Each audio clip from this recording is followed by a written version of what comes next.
So we'll see what 10 Navi get. They seconds get the Oracle remaining. for now, which is actually an unexpected odd pick, but picked Huh. against the 5 Darkseer, seconds so being able to remaining. purge off that Iron Shell. Is that enough of a reason to pick him, or do you expect like Reserve there's a time. partner for the Oracle, like someone who really benefits from the healing and the sustain? We do see VP Navi's banning turn the to ban. Tinker. It's been a fairly frequent ban against Navi, and a lot of these games I'm like, are they thinking of some really strong like illusion carry, like Terrorblade mainly that comes to mind, but I haven't actually seen that type of hero come out. 10 seconds remaining. Yeah, I don't know. I'm never sold with Oracle picks these days, 5 and I seconds feel like remaining.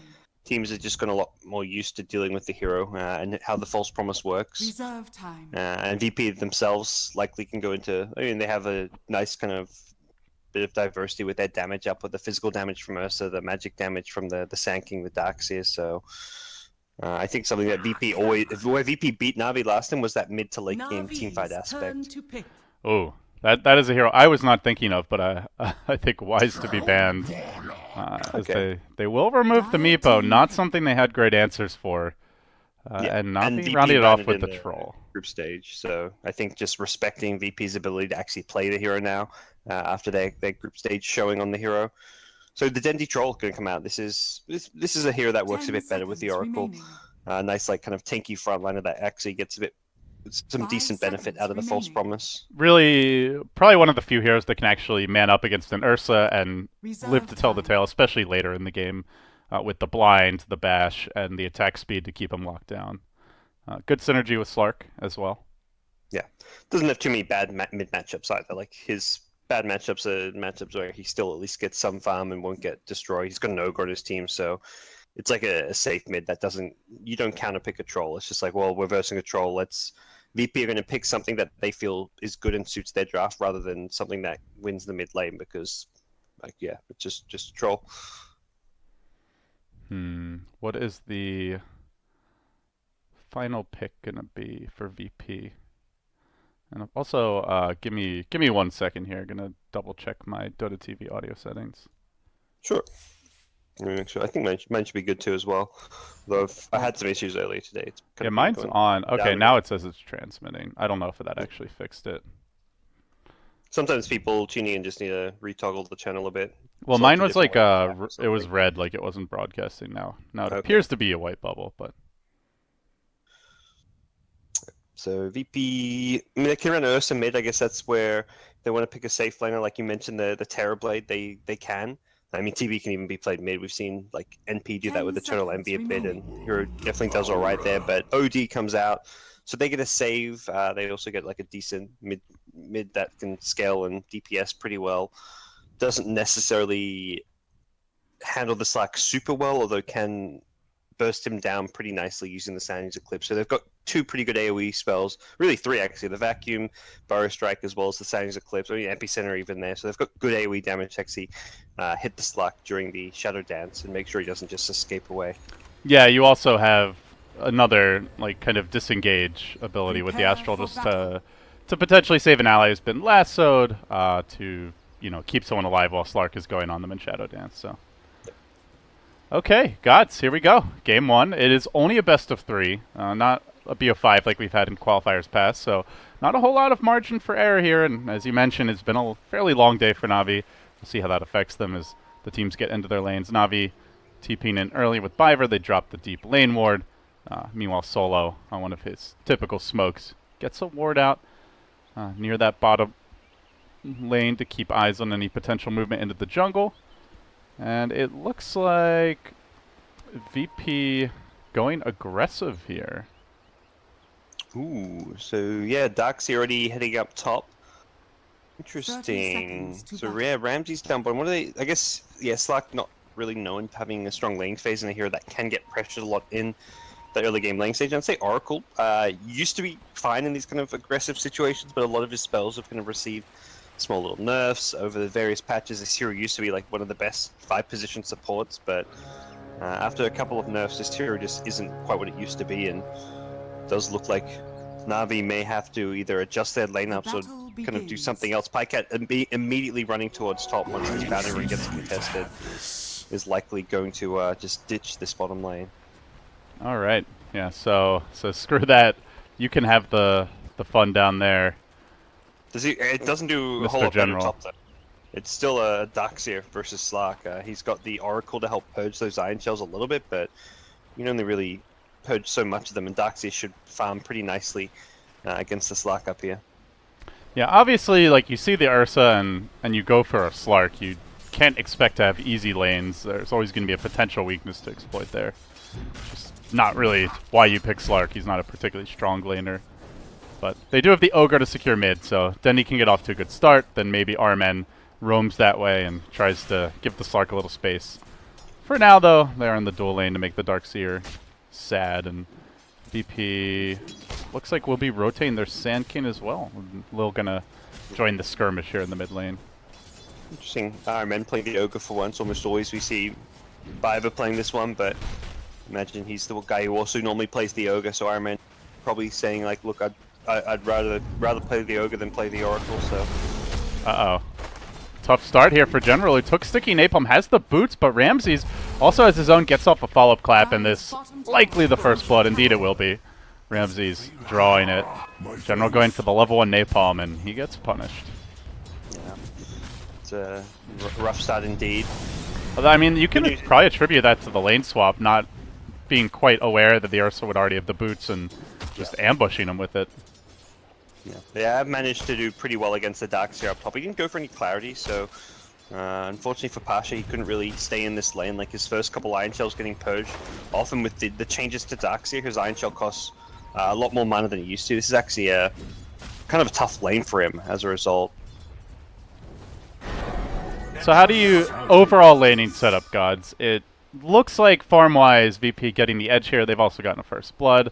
Do they just straight up win the lanes? Is there an adjustment Navi can make to equalize things?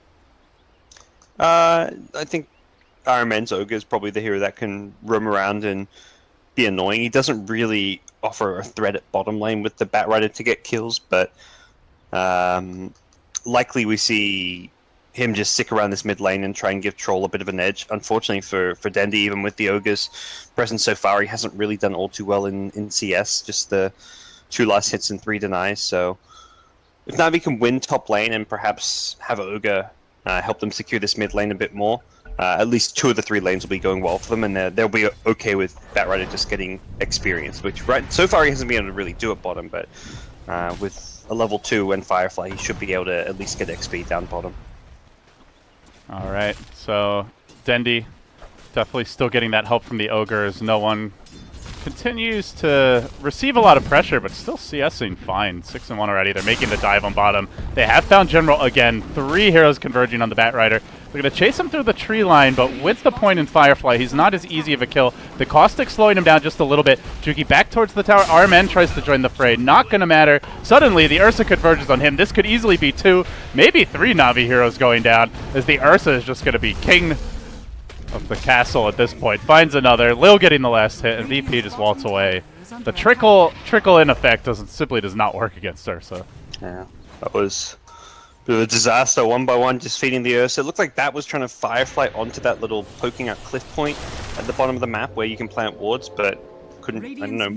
Pathing, I guess, stopped him from doing so, and didn't really have a good escape even with Firefly up, so that was the Ogre rotating off the mid lane, which means Dendy's not getting that help. They're already losing bottom lane. They lose it even harder now with the extra kill being given up, and just the 1 lane up top going well for Navi right now. I mean, in good news, it's going super well. He is 20 and 11 already as a Slark.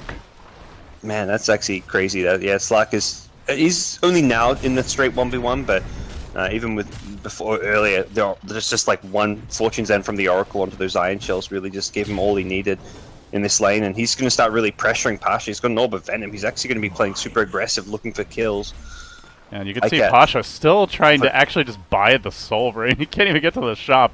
Although Pycat will see him going and comes right back. He has the lane ward, so he can tell anytime Pasha makes this move as bottom lane. General getting pursued out again, hounded by Ramses. What is the range on those claws? My god. Didn't look like he was in melee range. Probably would have caught him anyway with the phase boots. But another kill, make it 2 more, and yeah, Ursa is out of control. This is a problem. Yikes. Yeah, this is looking like classic like Ursa pub game. Yeah. yeah, 5-0 at 4 minutes in, and he's only got 3 of those kills for himself. But top lane Slark getting very aggressive is now going to find Lil up there. Oh no, the caustic canceled his salve. Pycat is a sad panda. Looking for the turnaround though, perhaps with Biver coming in will force Lil back in a way. So they go back to their tri-lane. They stop trying to help General. They're just going to leave him against Ramses. And Ramses is going to rotate, at least for now. Looks for that haste rune. Perhaps no, just the courier. We'll grab some clarities here. Head back to the lane, but yeah, he doesn't really need help. I mean, at this point, even if he can't kill Bat, he can certainly zone him pretty effectively. Oh yeah, and he's going to get a fast level 6 now, so even ganking him gets more difficult with the damage block and the turnaround potential with the enrage. So this bottom lane Ursa becomes a nastier and nastier problem. Solo's just heading back, but I think this is where if you're a support like Solo, you're yeah, let's play around my Ursa. He's pretty strong and scary right now. If I'm near him, I'm probably safe. I can get some wards down, set up some kills, and that's where you're gonna get the most done. So he's back down bottom with the Ursa. It's not like if you're Navi, you're like, oh yeah, let me just go scout around the jungle by myself when Ursa's missing. Yeah. Probably not the case. Mostly just look at this top lane as like a lane where heroes like Sand King and Darks are going to go to leech experience, so you don't really necessarily want to try and fight up top. You just want to send like a Sand King to leech XP and get some farm where possible. The one lane I'm a little curious about, guys, does Troll normally like struggle this much against an OD, considering he's gotten a lot of help from his Ogre? At least the last few times I've checked the lane, the Ogre's been there. Should he not be CSing better? I think the denies are really good for Dendi. That's something where normally OD can secure CS pretty well using the Astral, and he is leveling up the Astral as his primary ability. So, given that no one's leveling Astral, I'd say this is like pretty normal in terms of the CS. Okay. Perhaps Troll a little bit under where he'd want to be in terms of his CS, but the denies is definitely a positive sign. Yeah, it's a well-documented aspect of Dendi's laning that he really does prioritize denies more than other mid laners historically, so could play into it as well. Yeah, he's one of the players, if he can get a CS or a deny, he'll normally choose the deny over the CS. What a jerk.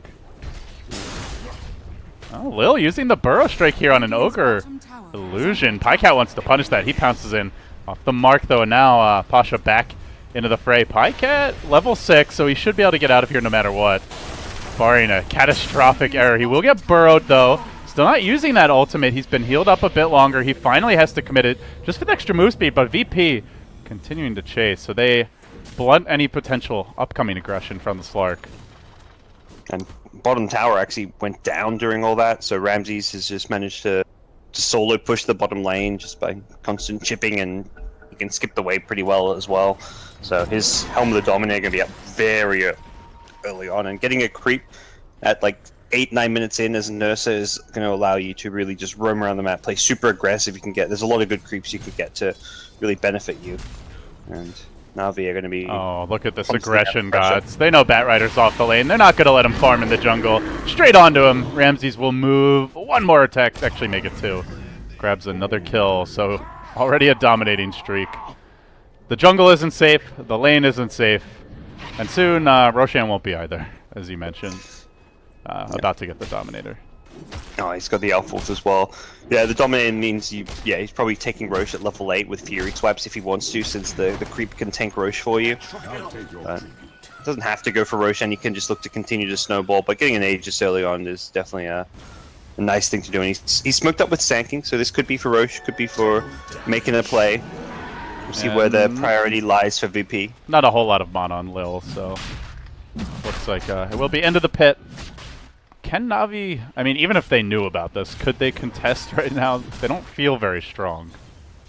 Not really. I guess VP aren't grouped up around it. They're just relying on the sneakiness of smoking in there at this stage to get Roche. So Darks is not really in a position to do much, neither is OD. So if they had there with numbers, they could have done something about it, but it would have become very obvious. Lil didn't even attack. He stayed smoke in the Roche pit, so if they came to contest it, his smoke would pop and he'd know that that heroes were nearby. Well, so General ends up moving to the off lane, and guess who's there to greet him? It's his old friend Ramses. Shows himself in the lane. And reinforcements have arrived in the form of Lil. Gets a surge into a burrow, but General barely able to sneak over the cliffside there and back to safety. As that first one of those first troll ultimates does get used. Dendi just taking over, farming the Ancients. They drive General off the lane, and they go straight onto the Tier 1 tower, so VP, very aggressive laning stage, really trying to secure map control here. Setting up for a second Roshan, perhaps, down the line. And for Navi gods, I guess the question becomes, like, how are they going to start asserting some map control, taking fights, or do they just have no ability to do that for the next 10, 15 minutes? And assuming VP pushing with enough numbers, I don't really think there's Navi have plays they can make because they have no blink on Batrider, they have no initiation item on Pycat. He doesn't have his Shadow Blade or his Blink Dagger.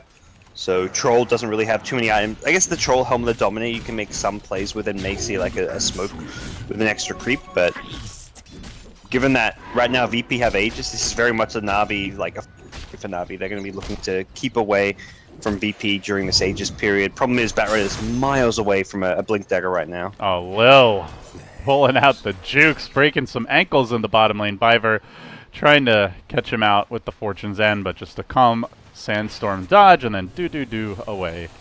So VP just outmaneuvering Navi around the map there. Yep. Going to smoke up as a pack of 3, head towards that bottom lane where they do have a ward planted. Sentry Deny was attempted earlier, unsuccessful. And let's see which way they go. Looks like they will find the Slark, and they do it. Before he's able to get off a Dark Pact, he's just going to go down without a fight. The lone ray of hope, really, for this Navi squad also bites the dust. So the pressure mounts. All the while, no one, yeah, by the way, has a Midas, kind of just quietly farming away in the mid lane, significantly ahead of Dendi now. Mostly due to the tower gold, but has not had any pressure. There is an OD in this game, guys, lest you forget. He doesn't even have to enter the game, you know, he can just stay out of the game. He can keep jungling, he can keep farming his lane. His team's probably just giving him word like, look, they can make all these aggressive smoke moves without the involvement of the OD right now. He can continue to farm the lane and the jungle, which he's been doing so far. Level 10, he's not as farmed as the Ursa, since Ursa's had the tower gold at bottom, the Roche money, the kills, but if things kind of continue at this rate, OD is going to catch up to his own Ursa, maybe even overtake him just by the farming efficiency of the Midas. There's a blink on Ramses now. He scouts with Big Bird. Yep. This is a slightly more vicious Big Bird than what you might be accustomed to if you were a Sesame Street fan. And this is the first smoke from now. It kind of feels like the blink of General is too far away. They're just going to go for something. Saw a Batrider earlier today in the Chinese qualifier from in July, and like, he had a rough start, but he just said, look, screw my blink, I can make plays with just lasso, and that was kind of their way back into the game, and I think they need something similar from General. Oh no, they find Lil, he burrows, TP's out, and just no way to stop it. Which is, yeah, brutal, as Navi can't find a single kill so far, and their woes continue, and likely after that failed smoke, they just have to fall back to their jungle, farm a few camps. You know, as a commentator, guys, you're always looking for, like, entertainment, for a back-and-forth series. I'm looking for, like, a pulse here. It just doesn't... Navi just doesn't seem to have one. They're just rolling over. It's almost a 10,000 gold lead for VP, 5,000 experience, tower after tower falling, 7-0 to the score. Like, they lost basically every lane. Well, hell, I would say every lane, considering Pycat has since died, so you can't even really say he won in the end. Well, when's it going to happen? It just doesn't seem like it. Solo moves in. He struts up onto the Ogre, and they will quickly bring him down, even managing to steal the level 3 Bloodlust. So guess what? It's so Ursa needed more attack speed, more move speed. He's got it now. That may actually be the best spell you could steal on the entire Navi side right now. Perhaps the Battle Trance is better. I take the Bloodlust over the Battle Trance just because it's 100% uptime. Oh, and the move speed is ridiculous. Yeah, it's better. It's better than the Battle Trance, really. So I don't really feel like there's a better spell to have for the constant fighting. Like, yeah, there's some, like, a False Promise could be good, but you're not really ever in danger of dying. You're so far ahead. You're so strong. This just enables your cores to do more and more damage to get more and more out of control. So we'll see how this works. I think item-wise, like, I mean, to talk about what VP can look to do if they want to keep getting further ahead and control and close out this game. Getting items like Desolator on Ursa could be really good this game. They do kind of lack building hitters, but that's where we've seen Ursus kind of adjust their build, start getting the Deso, and just playing and probably pushing around like this Darkseer mech timing. They're not going to be able to get any kind of a high ground put. I mean, the Aegis has expired, so the second Rosh is probably what they're eyeing off.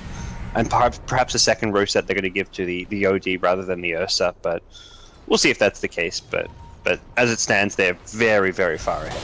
Well, you can see the Navi game plan. They're somewhat cowering in the darkness, just eking out little scraps of farm wherever they can. Guerrilla warfare tactics, deep beneath enemy lines, hiding in the trees. As well, VP are ready for that. They scan, they find General, and they massacre him again. So another death for the Batrider. I think at this point, you know, maybe you just start building your drums, because getting a blink just seems like an ambitious task. General's worst games I've probably seen all qualifiers from him. Is this the fuck General strat? Is that Jeez, it seems that way, you know. But the old Navi, like when they were kind of had their moments where they were good, the plan was always like, if you want to beat Navi, you shut down General. He's the playmaker. He's the guy you want to beat and shut down. Dendi's always going to get the help and support in mid lane. That's like typically been like their support play style, is to give Dendi the edge in mid. But if you shut down the playmaker General, even if Dendi farms and does well mid, it doesn't seem like Navi have that scary presence come mid game, and that's exactly where they stand right now. No blink still, no blink inside. Like he's halfway there as a Batrider at 15 minutes. And that should be said, I guess, as far as Navi's prospects go, they do have great late game. They have Battle Trance, they have a Slark, they have Bloodlust, they have a pretty good scaling support in the Oracle who doesn't need a whole lot of farm. So, like, I guess that's the silver line is, as horrendous of a game as this is, they don't really need to have an explosive start to take it late, but at the same time, you know, VP are no slouches come late game either. OD scales quite well. You've got the Darkseer teamfight potential. Lots of AoE to work with, and it's not like Navi are going to have BKB for Dendi anytime particularly soon. So I'm trying to find the silver lining and talk it up, but truth be told, it's going to take some big mistakes from VP. Until they get BKBs, they're not fighting into the OD and all the AoE, the Sand the Darkseer and all that. And if they rush the BKBs, well, they're not able to keep up in terms of farm. BKBs are going to slow down their rate of farm. It's an item that kind of you typically want to buy to fight now, and I don't think Navi really want to fight, but at the same time, if they don't get the BKBs, they're also going to just continue to feed, so they're kind of in this tough, awkward position where there's no real ideal way to play this, but yeah, it looks like Pycat and Dendi are both queuing up those BKBs, saying, we got to at least get these and try and take a fight, even though we're miles behind. You can try and take a fight with a 10, 15k gold deficit if you get good value out of those 10-second BKBs. Of course, the downside is if you lose those fights, then your economy is an absolute shambles. So yeah, I mean, yeah, that's where you really start talking about, is it just game over for Navi if that first fight or two with 10-second BKBs just completely fails. But they also have to get there. As it stands, BP continuing to control the map, push out all the lanes. They'll likely secure this. They'll at least go for that second Rosh. And Navi are not going to have BKBs up before that second Rosh respawn, so they want to contest it. They're going to have to do so just with the newly picked up Blink. So finally items have come out. General gets a Blink, Pycat gets a Shadow Blade. They've actually got their core items that they were supposed to have maybe 3 or 4 minutes ago, but they've got them nonetheless, and they can at least try and use these now. It opens up plays where they can use smokes and actually find kills. Well, good call on the Desolator for Ursa, by the way, and Ramses basically has it now. So oh, good. Yeah. That is... I saw him... Oh, sorry, go ahead. I saw him queue up a Basher earlier and was like, oh, he's going to go for the Basher, but yeah, the Deso is way better this game. Oh, Rubik. Hello, Solo, in the mid lane. It looks like the general debut of the Blink. Use the lasso. Yeah, it's a support, but support kills are pretty big at this point when VP's had so much map control all game long. He's fairly high level. Level 9. And a much needed kill for them, so Navi will be very happy with that. I mean, you'd love a core, but these cores are extremely difficult to kill. And you just, I think team morale goes up when you don't have 0 kills at 18 minutes into the game, so it shows that with these items they can actually achieve something, and if they can turn that one support kill into another couple of support kills or a core kill maybe next time, suddenly this game, they're in a position where this game gets a whole lot more winnable and they kind of start to claw their way back in. So it looks like Navi might be trying to force this tower, which could draw a VP to decide between Roshan or the tower, as they're expecting Roche will be up very soon if he's not already. Probably thinking VP are Roshing this very second, given it's been about 11 minutes. But in fact, he has not respawned just yet, and Navi are a little nervous. Here come VP. This Ursa's gonna completely claw his way through here in no time at all with the Desolator. They like have to completely chain stun him, or he is Yeah. just gonna kill them all. And the problem is, he has a lot of crowd control backing him up. So, Oh yeah. you're not reliably able to just jump the Ursa and expect no consequences. Now a blink secured for Pasha, so that big vacuum into Burrow Strike and hell, maybe an Epicenter is a real possibility as Navi dance around on their own side of the map, quite unsure of where they want to go. See VP Go scanning. contest Roche. And they, Yeah, they do go want to to- fight this. They don't have the BKB on Dendy. Pycat neither. They're walking into trouble, and BP seem to be in a great position to take this fight. Pasha's there with the vac to start off. The follow-up Burrow comes through onto 2 almost immediately, but the lasso is there, keeping the Ursa away as Arman. He's like, guys, the Roche is low. Let's kill it off. Pycat gets the last hit. General grabs the Aegis. Navi have found the Roche, but can they win the fight? That's the real question. This Ursa is big. He's bad, and he is quite mad. They brought down 4. They're going to look for Biver as well. It's likely to be 5 with the Astral. He'll fall too. And scrambling for the hills is the lone survivor. It's General. It's 6 dead for Navi. They steal the Roche, they steal the Aegis, and they get their asses beat horribly for it. That Ursa wasn't happy. He's like, that's my Aegis. Go happen. I'm going to claw you all down. That's not happening.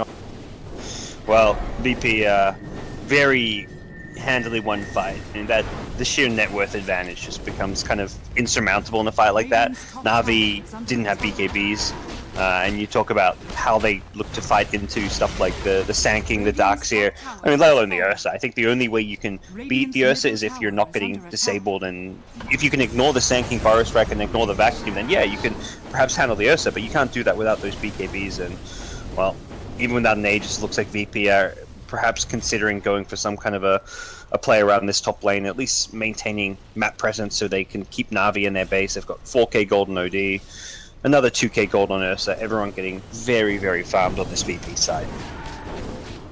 You can see no one has a Blink Dagger and the Quick Buy. I'm wondering if he's like, yeah, you know what, I'll just buy like a tier 4 item now instead. Screw that Blink.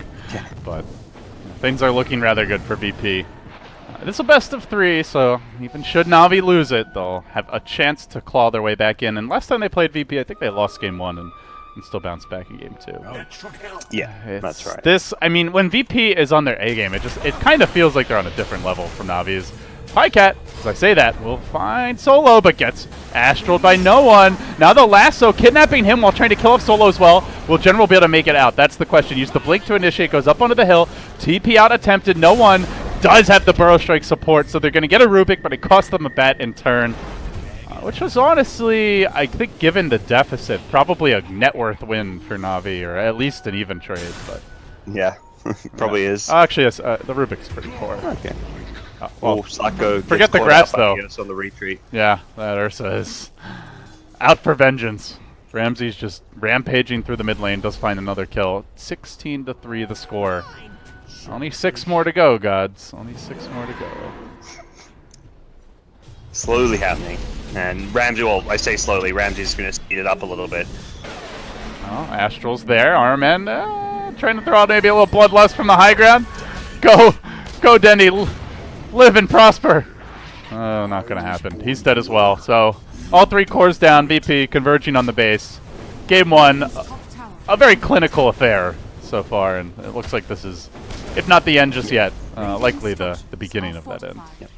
I mean, the biggest weakness of VP's lineup is always going to be their ability to hit buildings, and as much as their lineup can scale late or right, they can never really hit buildings well with Ursa, but he's made up for it with this Deso pickup, and they're pushing high ground early enough time before Navi have items. Oh, there was a sentry. Oh, God. Blink and you'll miss it. 2 more fallen. Yep. Diver on the run. It's over, Navi. They're already dead. VP, have mercy. Just kill their buildings. Knock them off the map and into game 2. I mean, if you could beat a team so hard in game 1 that you would just straight up win the whole series off of it, if there was some way to quantify a win being just too damned one-sided, I think this would be it. This is pretty ugly. Dendy, he's got BKB, he's going to waste it more or less. Doesn't really get much out. He gets out of an Earth Shock and obviously stops and he falls. disables or spells from hitting him, but that's the 10-second BKB, and, well, VP, back off, we'll take the shrines. Very, very straightforward game from VP. Started with a laning win at the bottom lane with the Ursa, and it really was the Ramsey show. He just completely snowballed out of control this game. Oh, Solo stole Battle Trance, by the way, so that'll be handy for pushing in the next lane of Rex. Yeah, absolutely, and I don't even imagine VP necessarily feel like they want to wait for Roche. They've got so many big items coming out their way. The Ursa gets his BKB. The OD is about to have Blink and BKB of his own as well, so the late game items that are coming really in the mid game continue as the deficit just gets bigger and bigger between these two teams. Well, gods, we've got a little downtime here. I guess we can dig into the autopsy and start talking about why Navi is a corpse right now. Well, here's the Hail Mary, LD. The four-man smoking? Do smoke is 5? I don't know. Did everyone get bloodlusted yet? If so, I guess it doesn't really matter. No, no bloodlust. All right, this is a huge mistake. Although he'll TP in onto the shrine, perhaps. What shrine? They have already decided to slay it. All right. Someone kill it. All right, there we go. But yeah, speaking about the autopsy here, like, where did it really go wrong for Navi? Do you think it was the laning setup? We'll see this last fight momentarily. Blake, vacuum, BKB from Denny. He immediately scrambles away. Pycat also gets off the Shadow Dance and will likewise retreat, but the buildings, they can't run, and VP are coming for those as well. Yeah, I think draft-wise, it was always going to be a tough game. They picked the Slack very early, like they third-picked it because we're seeing it get banned out from some of the teams against Navi. It has been one of Pycat's preferred heroes, but the hero has some weaknesses that VP exploited. Like, they pressured it in, well, they forced a kind of rough laning stage by forcing Navi to rotate these lanes a lot.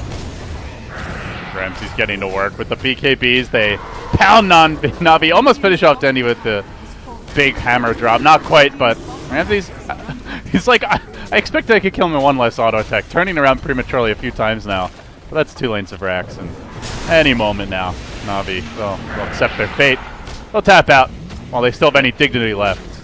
There you go. I think it was 3-22. I think they wanted the meme, Perfect. Gods. They were like, you know what? We're playing against Solo. We got completely spanked. It looks so bad, it's almost like we threw the game. Let's just make it 3-2-2 and then we'll tap out. They did it for the fans. They're truly the people's team, this Navi, so win or lose, you've got to love them. Are you saying the people lose in the end? Is that the moral of this tale? I mean, that's definitely the recurring theme with Navi fans, at least. So we'll see if they can break that here. But they give you this false hope and then they crush it later on. But I mean, Navi are a team known for their kind of roller coaster runs. They have their ups, they have their downs. This was definitely not one of their better games in these qualifiers. That bottom lane was just such a catastrophe. I mean, Ursa getting the kills on general to begin with is one thing, but then getting the additional kills when heroes rotated and TP'd in, killing the Ogre, Oracle then TP'd down there, and the lanes just completely fell apart. All right, so final diagnosis, you mainly pin it on the draft, or do you feel like there was a lot more Navi could have done with execution? I mean, I wouldn't say all draft. I think it was a tough draft to play, but I think more than anything, the bottom lane should not have been an Ursa feed fest. They shouldn't have just been throwing food his way. So I'd say more draft execute. Like, Navi didn't give that draft a chance to be executed as much as it was maybe a VP favored draft. I think the play at bottom lane from General, from RMN was off this game. All right. Well, with that, guys, game 1 in the ball.